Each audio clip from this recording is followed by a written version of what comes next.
हम मीनू झा गोर लगै छी समस्त मिथिलावासी के। एकटा छठिक गीत लऽ कऽ उपस्थित छी। संगमे श्रीमती ललिता झा सेहो छथि। आशा करै छी अपने लोकनिके नीक लागत। छठि महापर्व के बहुत बहुत शुभकामना। धन्यवाद। जय मिथिला, जय मैथिली। लाल किरण ओगे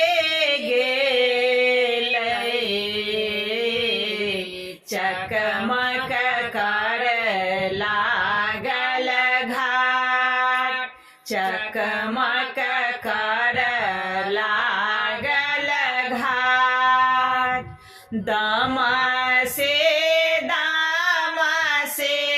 पूछथे सूरज देवा, के साहब भार हमार, के साहब भार हमार। कल जोड़े ठाढ़ा से सब हम साहब भार तोहार, हम साहब भार तोहार।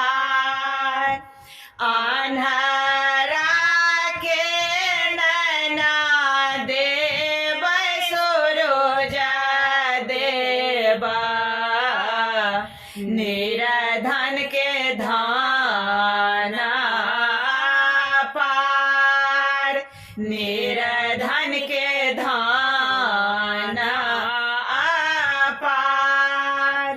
कोढ़िया के काया देव सूरज देवा, बाझे के देबै गोलाल, बाझे के देबै गोलाल। बहांगे उठाए सूरज देवा, ओहो एतै घाट तोहार, ओहो एतै घाट तोहार। महिमा के सूरज देवा, अच्छे आगम अपार, अच्छे आगम अपार।